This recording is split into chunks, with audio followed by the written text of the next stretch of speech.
Hi friends, welcome to my channel. Friends, నేను ఈరోజు చేసే స్పెషల్ రెసిపీ వచ్చి గోంగూర పచ్చి రొయ్యల కర్రీ అండి. ఈ కర్రీ వేడి వేడి రైస్లోకి చాలా బాగుంటుంది ఫ్రెండ్స్. చాలా తక్కువ టైంలో దీన్ని ప్రిపేర్ చేసుకోవచ్చు. ఇది హెల్దీ కూడా. ఫ్రెండ్స్, మా వీడియోని లైక్ చేయండి, షేర్ చేయండి. మా ఛానల్ని ఎవరైనా కొత్తగా చూస్తుంటే సబ్స్క్రైబ్ చేసుకోండి. ఫ్రెండ్స్, మా వీడియోని ఫుల్గా వాచ్ చేయండి ప్లీజ్ ఫ్రెండ్స్.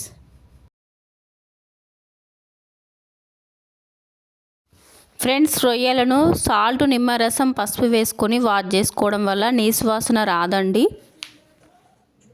నేను ఇక్కడ ఒక పెద్ద కట్ట గోంగూర తీసుకున్నాను. నేను వాష్ చేసుకొని బౌల్లో యాడ్ చేసుకొని 2-3 గ్రీన్ చిల్లీస్ యాడ్ చేసుకొని కొంచెం వాటర్ పోసుకొని కుక్ చేసుకోవాలి.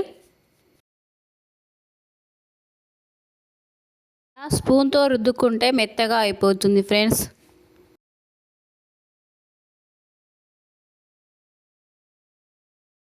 ఫ్రెండ్స్, పచ్చి రొయ్యలు గోంగూర కర్రీ చేసేటప్పుడు మీడియం సైజు లేదా చిన్న సైజు రొయ్యలు తీసుకుంటే బాగుంటాయండి. పెద్ద సైజులో తీసుకుంటే అంత కర్రీ బాగుండదు ఫ్రెండ్స్.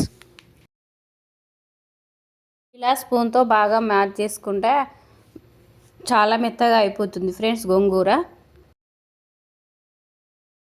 వెలిగించుకొని ప్యాన్ పెట్టుకొని 2 టేబుల్ స్పూన్ల ఆయిల్ యాడ్ చేసుకోవాలి. రొయ్యలు యాడ్ చేసుకొని 1 టేబుల్ స్పూన్ పసుపు, 1 టేబుల్ స్పూన్ సాల్ట్ యాడ్ చేసుకొని ఫ్రై చేసుకోవాలి. రొయ్యల్లో వచ్చే వాటర్ అన్నీ పోయే వరకు ఫ్రై చేసుకోవాలి. స్టవ్ సిమ్లో పెట్టి 10 to 15 మినిట్స్ ఫ్రై చేసుకోవాలి. ఫ్రెండ్స్, రొయ్యలు ఫ్రై అయిపోయండి, వేరే బౌల్లో యాడ్ చేసుకోవాలి. స్టవ్ వెలిగించుకొని ప్యాన్ పెట్టుకొని 4 టేబుల్ స్పూన్ల ఆయిల్ యాడ్ చేసుకోవాలి. 1 చెక్క, 2 లవంగాలు, ఎండుమిరపకాయ 1, ఆనియన్స్ వేసుకొని ఫ్రై చేసుకోవాలి. ఆనియన్స్ గోల్డెన్ కలర్ వచ్చే వరకు ఫ్రై చేసుకోవాలి.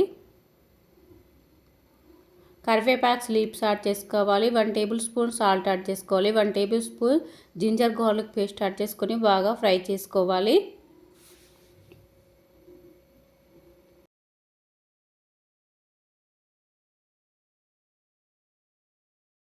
ఫ్రై చేసుకున్న రొయ్యలు యాడ్ చేసుకొని బాగా మిక్స్ చేసుకోవాలి. 1.5 table spoon red chilli powder, 1 table spoon salt add చేసుకోవాలి. 1 టేబుల్ స్పూన్ ధనియా పౌడర్, 1/2 టేబుల్ స్పూన్ జీలకర్ర పౌడర్ యాడ్ చేసుకొని బాగా మిక్స్ చేసుకోవాలి.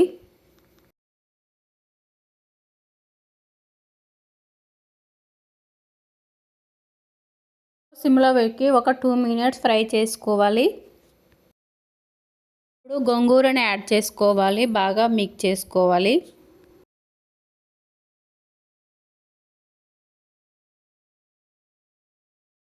గ్లాస్ వాటర్ యాడ్ చేసుకొని కుక్ చేసుకోవాలి. టేబుల్ స్పూన్ సాల్ట్ యాడ్ చేసుకోవాలి.